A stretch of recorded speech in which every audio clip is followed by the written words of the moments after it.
Hello students, very good morning all of you. आज हम discuss करेंगे सल्फ्यूरिक एसिड। ठीक है, H2SO4। हमें पता है कि जो सल्फ्यूरिक एसिड होता है वो किंग ऑफ केमिकल्स होता है, मतलब इसके यूजेज इतने सारे होते हैं कि इसको हम केमिकल्स का किंग राजा भी बोलते हैं। तो आज हम डिस्कस करेंगे कि सबसे पहले सल्फ्यूरिक एसिड को बनाते कैसे हैं। ठीक है, प्रिपरेशन ऑफ सल्फ्यूरिक एसिड।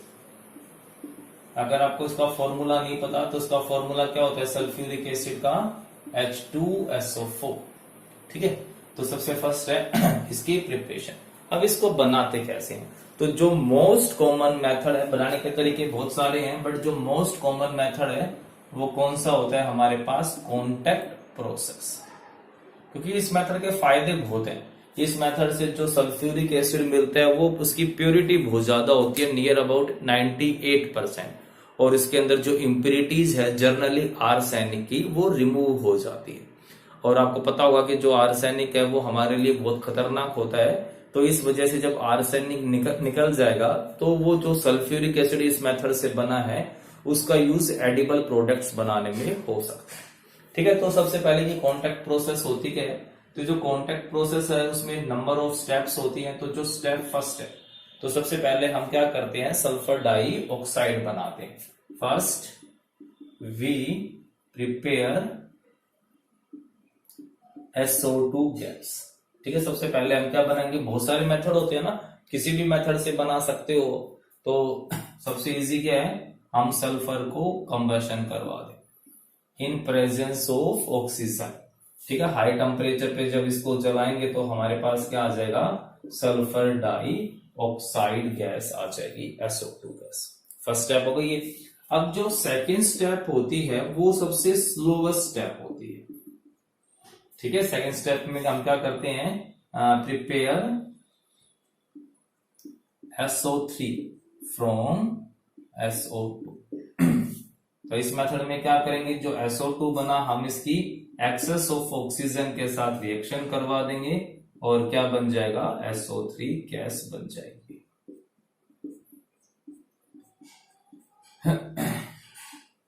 अब सबसे बड़ी बात क्या है कि दिस इज स्लोवेस्ट स्टेप। जितनी भी स्टेप होंगी उनमें से सबसे स्लो स्टेप होती है। और आप ये पढ़ा हुआ है आपने कि जो प्रोसेस, जो कॉम्प्लेक्स रिएक्शंस होती हैं उनमें जो स्लोवेस्ट स्टेप होती है वो रेट डिटरमाइनिंग स्टेप होती है। मतलब कि कितना सल्फ्यूरिक एसिड बनेगा वो किस पे डिपेंड करेगा इसी सेकंड स्टेप के ऊपर डिपेंड करेगा। तो मतलब कि अगर हमें ज्यादा से ज्यादा सल्फ्यूरिक एसिड बनाना है तो हमें इस स्टेप की जो स्पीड होगी उसको इंक्रीज करना पड़ेगा। अब ये रिवर्सिबल है, ठीक है, मतलब कि इक्विलिब्रियम पे पहुंच जाएगा एक टाइम के बाद।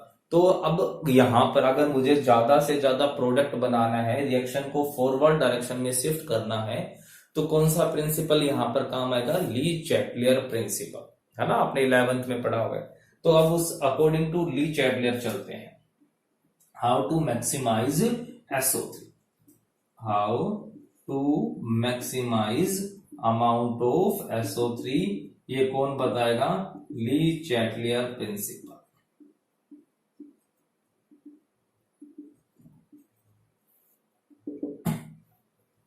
ठीक है, सबसे फर्स्ट अब यहां पर जो एंथैल्पी है नेगेटिव है, मतलब कि एक्सोथर्मिक रिएक्शन है।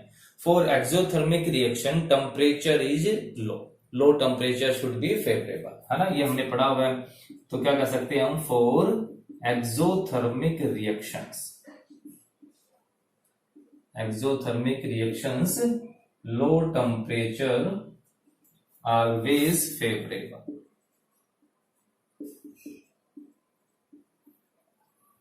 बट ये बात आपको पता होगी, अकॉर्डिंग टू आर्हेनियस इक्वेशन अगर टेम्परेचर लो होगा तो रेट ऑफ रिएक्शन कम हो जाएगी। मतलब कि हम टेम्परेचर को कम नहीं कर सकते, अगर टेम्परेचर को कम कर दिया रिएक्शन तो फॉरवर्ड में शिफ्ट हो जाएगी बट स्पीड कम हो जाएगी। ठीक है, तो टेम्परेचर कम नहीं कर सकते। दूसरी बात, ऑक्सीजन है, ऑक्सीजन में डबल बॉन्ड है, ये डबल बॉन्ड नहीं टूटेगा। तो इस वजह से जो ऑप्टिमम टेम्परेचर होता है वो ऑप्टिमम टेम्परेचर हम नियर अबाउट कितना लेके चलते हैं, 720 केल्विन, ताकि स्पीड भी कम ना हो और रिएक्शन भी इजीली हो जाए।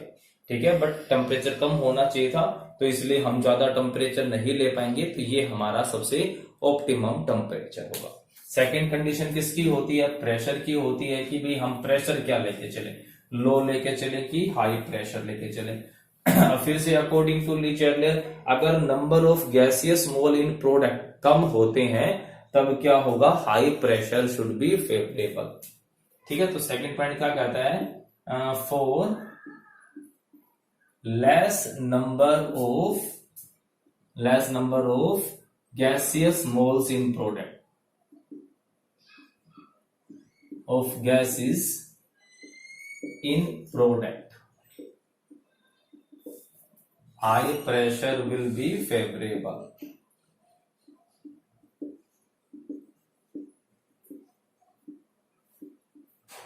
ठीक है, अगर प्रोडक्ट में मोल्स, रिएक्टेंट में कितने मोल्स हो गए? 2 और 1 3, और प्रोडक्ट में कितने मोल्स हैं? 2 हैं। तो मतलब प्रोडक्ट में नंबर ऑफ मोल्स कम हो रहे हैं, तो कहता है कि जब ऐसी कंडीशन होती है तब प्रेशर क्या होना चाहिए? ज्यादा से ज्यादा होना चाहिए, ताकि वो रिएक्शन फॉरवर्ड में शिफ्ट हो जाए।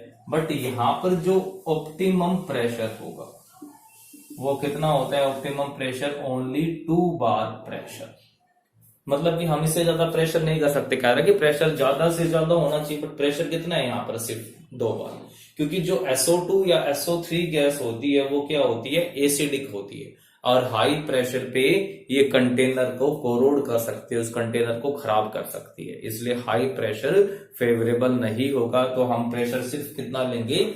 2 बार प्रेशर लेंगे। अब हमने प्रेशर भी ज्यादा नहीं किया है, हमने टेम्परेचर भी ज्यादा नहीं कर पाए, तो रेट ऑफ रिएक्शन को इंक्रीज करने के लिए हम किसकी हेल्प ले सकते हैं? कैटालिस्ट की हेल्प ले सकते हैं। ठीक है, तो अब कैटालिस्ट यहां पर जनरली किसका यूज करते हैं? आइदर प्लेटिनम और डाइवेनेडियम पेंटा ऑक्साइड, इन दोनों कैटालिस्ट का हम यूज करते हैं। बट जो प्लेटिनम होता है वो एक्सपेंसिव है, साथ में आर्सेनिक की इम्प्यूरिटी जो इसके अंदर होती हैं वो प्लेटिनम को पॉइजन, इसकी रिएक्टिविटी को डिक्रीज कर देते हैं। इसलिए यहां पर जो बेस्ट कैटालिस्ट होगा वो कौन सा होगा? V2O5, सस्ता भी होगा और साथ में आर्सेनिक की इम्प्यूरिटीज इसके ऊपर अटैक नहीं करती, मतलब ये आर्सेनिक इम्प्यूरिटीज के साथ कोई रिएक्शन नहीं करेगा। तो ये हो गया हमारे पास कैटालिस्ट। क्लियर है? ये सिंपल सा। अब जो स्टेप थर्ड आती है, अब स्टेप थर्ड में हमारे पास क्या बन चुकी है? SO3 गैस बन चुकी है। अब हमारे पास 2 ऑप्शन होते हैं कि SO3 गैस का डायरेक्ट वाटर के साथ रिएक्शन करवा दे, H2SO4 बन जाए, या फिर पहले SO3 गैस की हम रिएक्शन किससे करवाएंगे? सल्फ्यूरिक एसिड जो ऑलरेडी हमारे पास प्रेजेंट है, और उससे क्या मिलेगा? ओलम बनेगा। फिर ओलियम का हम डाइल्यूशन करवा करके सल्फ्यूरिक एसिड बनाए। तो दोनों में फर्क क्या होगा कि भाई अगर मैं SO3 की डायरेक्ट वाटर के साथ रिएक्शन करवा दूं तो सल्फ्यूरिक एसिड तो बन जाएगा, बट वो किसके फॉर्म में बनेगा? डेंस फॉर्म, मतलब कि एक तरीके से आप कह सकते हो वेपर फॉर्म में मिलेगा। उसको एक तो कंडेंस करना बहुत मुश्किल होगा, फिर दूसरा एसिड है, अगर एसिड वेपर फॉर्म में अगर हल्का सा भी लीकेज हो गया तो कितनी बड़ी प्रॉब्लम हो सकती है। तो उस प्रॉब्लम को अवॉइड करने के लिए हम क्या करते हैं?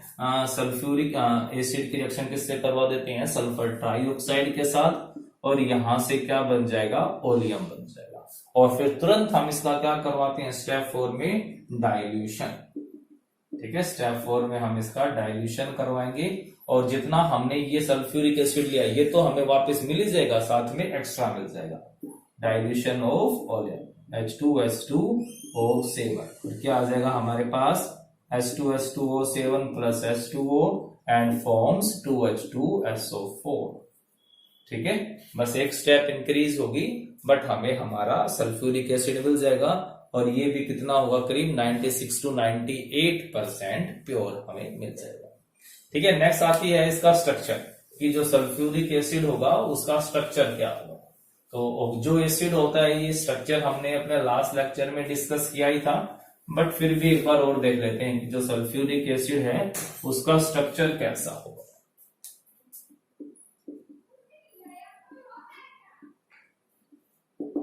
ठीक है, तो H2SO4 का स्ट्रक्चर कैसा होगा? ऑक्सीडेशन स्टेट 6 प्लस और dibasic acid, 2H positive ion देगा, इसलिए क्या बोल रहे हैं इसको? डाई बेसिक एसिड होगा। क्लियर है, सिंपल सा है।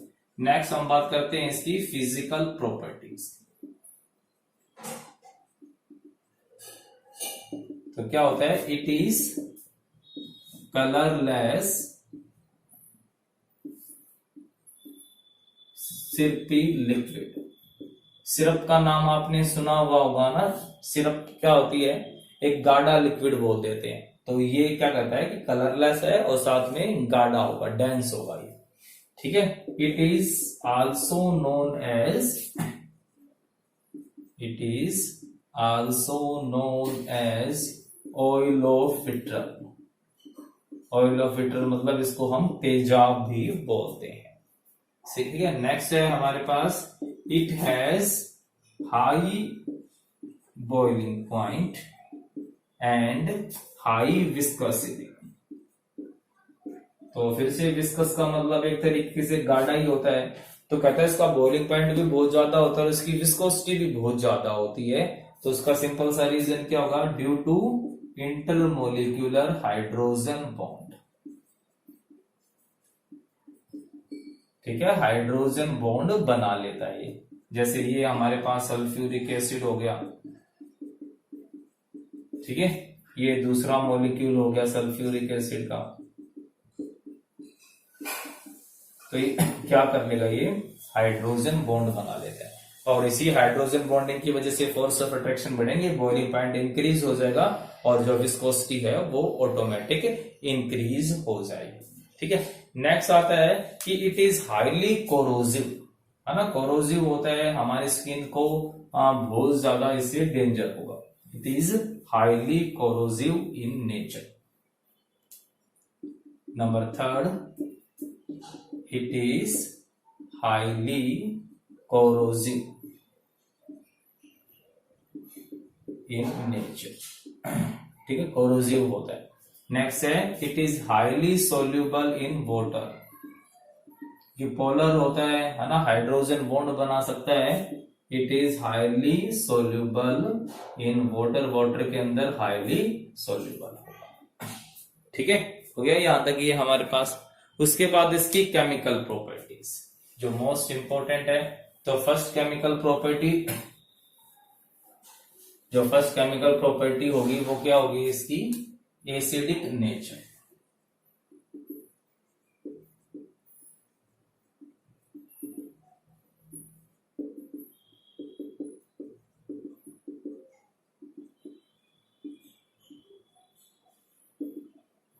ठीक है, क्या कहता है, it is strong dibasic acid. Dibasic acid का मतलब क्या हो गया कि ये 2H पॉजिटिव आयंस प्रोवाइड करता है। जैसे ही हम इसको वाटर के अंदर डिसॉल्व करते हैं, किसमें टूटेगा, ये H पॉजिटिव आयन दे देगा प्लस HSO4 नेगेटिव आयन, ठीक है। जो इसका डिसोसिएशन कांस्टेंट लिया हमने K1 मान लिया, ठीक है। सेकंड क्या होगा, जो HSO4 है बाइसल्फेट आयन है, वो फिर से क्या होगा, वो आयोनाइज होगा, क्या प्रोवाइड करेगा, H positive ion plus sulphate ion, ठीक है। और इसका डिसोसिएशन कांस्टेंट क्या हो गया, Ka2, मतलब 2H पॉजिटिव आयन देता है, इसलिए हम क्या बोल देते हैं इसको, डायबेसिक एसिड। बट जो यहां से क्वेश्चन उठता है वो ये पूछ लेते हैं कि Ka2 is very very lower than Ka1, मतलब इसकी वैल्यू लगभग 10⁻⁻2 होती है और इसकी 10⁻3, मतलब कि जो सेकंड आयोनाइजेशन है वो बहुत ही स्लो स्पीड पे होता है, बहुत ज्यादा टाइम लगाता है। तो इसका रीजन क्या होगा, तो सिंपल सी बात है, क्या हो सकता है कि HSO4 is a negative ion, या फिर और प्रॉपर वे में क्या लिख सकते हैं, बिकॉज द नेगेटिव आयन, कौन है यहां पर, HSO4 negative, do not give proton H positive easily to water as compared to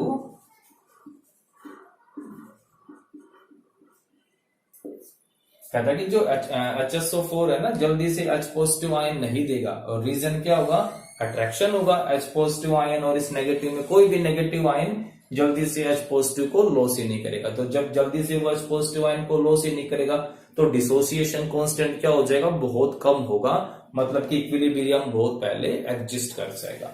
ठीक है, तो इंपॉर्टेंट क्वेश्चन है, एग्जाम में पूछ लिया जाता है, तो इसको आप ध्यान में रखना।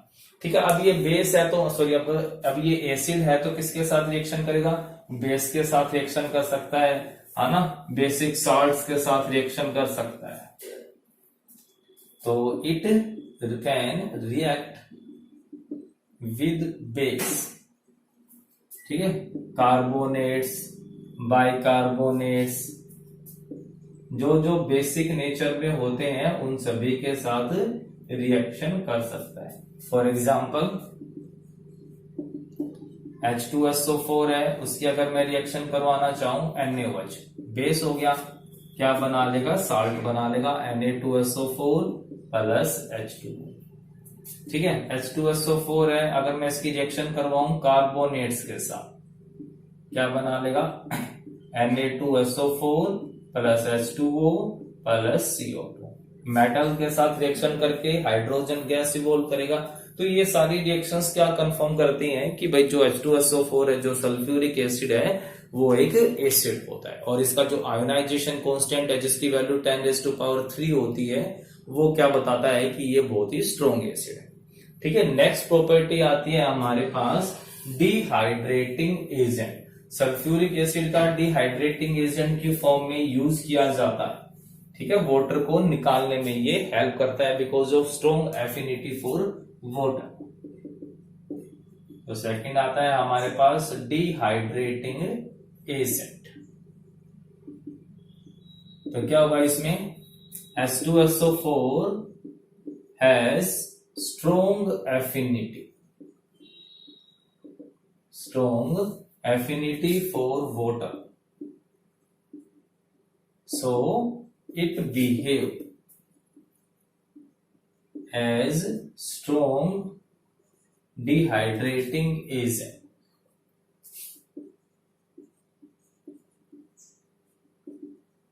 ठीक है, अब इसके एग्जाम्पल किस किस में ये डिहाइड्रेटिंग एजेंट की तरह यूज करता है। तो फर्स्ट एग्जाम्पल है charring of sugar. Charring of sugar, अगर हम कंसंट्रेटेड सल्फ्यूरिक एसिड की रिएक्शन शुगर के साथ करवा दें तो क्या होगा, C12H22O11, और मैंने क्या करवा दी इसकी रिएक्शन कंसंट्रेटेड H2SO4 के साथ। तो डिहाइड्रेटिंग एजेंट है, तुरंत इसके अंदर से क्या निकाल देगा, वाटर को बाहर निकाल देगा, और वो जो शुगर होगी वो किसके अंदर कन्वर्ट हो जाएगी, वो कार्बन में, कोयले में कन्वर्ट हो जाएगी। इसको हम क्या बोलते हैं, चेयरिंग ऑफ शुगर। नेक्स्ट आता है हमारे पास dehydration of formic and oxalic acid.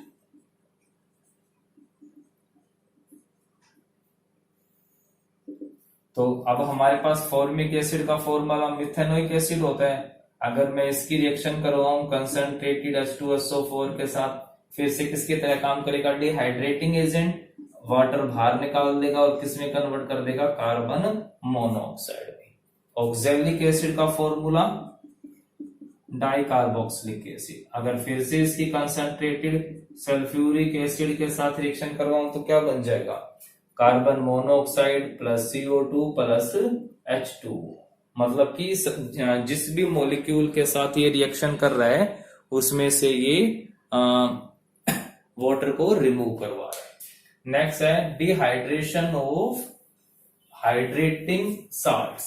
हमारे पास बहुत सारे साल्ट हाइड्रेटेड फॉर्म में होते हैं ना, like copper sulphate, pentahydrate, sodium carbonate, decahydrate, तो उनके साथ भी। तो डिहाइड्रेशन ऑफ हाइड्रेटेड साल्ट, जैसे कि हमारे पास कॉपर सल्फेट है .5H2O। अगर मैं इसकी रिएक्शन करवाऊं कंसंट्रेटेड H2SO4 के साथ तो क्या करेगा, कॉपर सल्फेट 5H2। ठीक है, नेक्स्ट है डिहाइड्रेशन ऑफ अल्कोहल। ये ऑर्गेनिक रिएक्शंस है। ऑर्गेनिक में पढ़ेंगे हम इन्हें कि अगर हम अल्कोहल के साथ इसकी रिएक्शन करवा दे तो उसका डिहाइड्रेशन करवा देता है।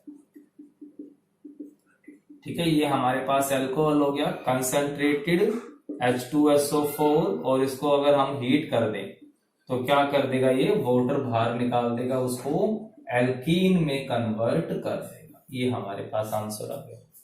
साथ में it is used for drawing the gases. Gases के अंदर जो मॉइस्चर होगा उसको रिमूव करवाने में काम आता है। बट वो गैसेस ऐसी होनी चाहिए जो इसके साथ रिएक्शन ना करती हो। ठीक है, अगर रिएक्शन हो जाएगी तो फिर गड़बड़ हो जाएगी। तो ऐसी गैसेस होनी चाहिए जो इनके साथ रिएक्शन ना करे, तो ये उन सभी को ड्राई करने में काम आ सकता है। नेक्स्ट प्रॉपर्टी है हमारी ऑक्सीडाइजिंग एजेंट। तो जो सल्फ्यूरिक एसिड होता है वो माइल्ड ऑक्सीडाइजिंग एजेंट होता है। माइल्ड का मतलब मॉडरेट टाइप है, ना ज्यादा स्ट्रॉन्ग ना ज्यादा वीक। तो नेक्स्ट प्रॉपर्टी है हमारे पास ऑक्सीडाइजिंग एसिड।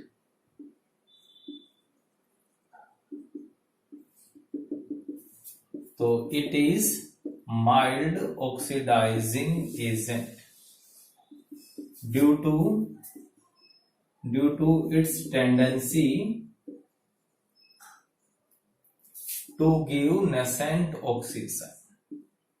ठीक है, नेसेंट ऑक्सीजन प्रोवाइड कर देता है। जैसे H2SO4 है, जब हम इसको हीट करेंगे तो क्या प्रोवाइड करेगा, सिर्फ कौन, कंसंट्रेटेड की बात हो रही है, डाइल्यूट फॉर्म में नहीं। H2O plus SO2 plus nascent oxygen. तो अभी नेसेंट ऑक्सीजन क्या करेगी, किसी को भी ऑक्सीडाइज कर सकती है। जैसे कार्बन को ऑक्सीडाइज कर देगी CO2 में, तो H2SO4 प्लस C, और क्या बन जाएगा यहां से H2O plus SO2 plus CO2। ठीक है, हम इसको बैलेंस कर सकते हैं, सिंपल है। सेकंड वन आता है ये ऑक्सीडाइज कर सकता है सल्फर को सल्फर डाइऑक्साइड में, SO2 के अंदर। जैसे 2H2SO4 plus sulphur forms H2O plus SO2। तो सल्फर 0 से +4 में ऑक्सीडाइज हो गया, तो सल्फर को इसने ऑक्सीडाइज करवा दिया। नेक्स्ट है फॉस्फोरस। फॉस्फोरस को ये ऑक्सीडाइज करवा सकता है फॉस्फोरिक एसिड में। ठीक है, H2SO4 प्लस फॉस्फोरस किसमें कन्वर्ट करवा देगा, ये H3PO4 फॉस्फोरिक एसिड के अंदर। ठीक है, जो कॉपर है, कॉपर के साथ होगा कौन, सिर्फ ये कंसंट्रेटेड फॉर्म में, ये आप ध्यान रखना, H2O और SO2 गैस। तो किसकी तरह काम कर रहा है, ये स्ट्रॉन्ग ऑक्सीडाइजिंग एजेंट। आता है प्रेसिपिटेशन रिएक्शन।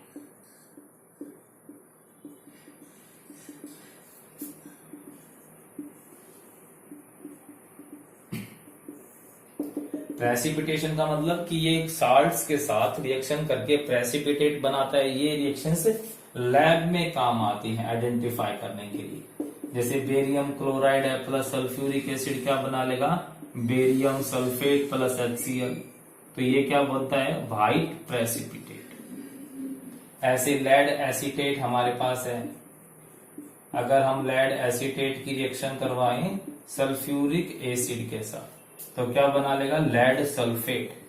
ये भी व्हाइट प्रेसिपिटेट होता है और प्लस एसिटिक एसिड बना लेगा ये। ठीक है, ये हो जाएंगी हमारे पास। नेक्स्ट है हमारे पास reaction with PCl5, phosphorus pentachloride के साथ क्या करेगा। नेक्स्ट है रिएक्शन विद फॉस्फोरस पेंटाक्लोराइड। अब देखो, अगर लिमिटेड अमाउंट में हुआ, जैसे हमारे पास H2SO4 है, अगर मैंने लिमिटेड अमाउंट में डाला इसको तो क्या कर देगा, एक OH को रिप्लेस कर देगा, क्या बन जाएगा POCl3 प्लस HCl। ठीक है, और अगर क्या हुआ, इसको क्या बोलते हैं, क्लोरोसल्फोनिक एसिड। और अगर हमने PCl5 को हमने मैक्सिमम या फिर एक्सेस अमाउंट में ले लिया तो क्या बन जाएगा, सल्फ्यूरिल क्लोराइड प्लस, और यहां से क्या आ जाएगा हमारे पास POCl।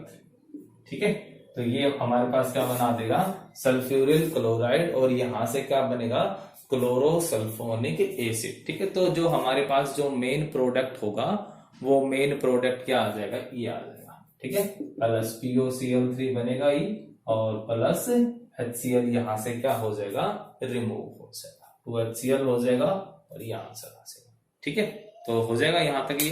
तो ये जो था हमारे पास, ये सल्फ्यूरिक एसिड की प्रॉपर्टीज हो गई। तो ये सल्फ्यूरिक एसिड की सारी रिएक्शंस आपने बहुत अच्छे से याद करनी है, इजी है, बट करनी जरूर है। और फिर भी कोई डाउट रह जाता है तो वो मुझसे पूछ सकते हैं। Okay, thank you.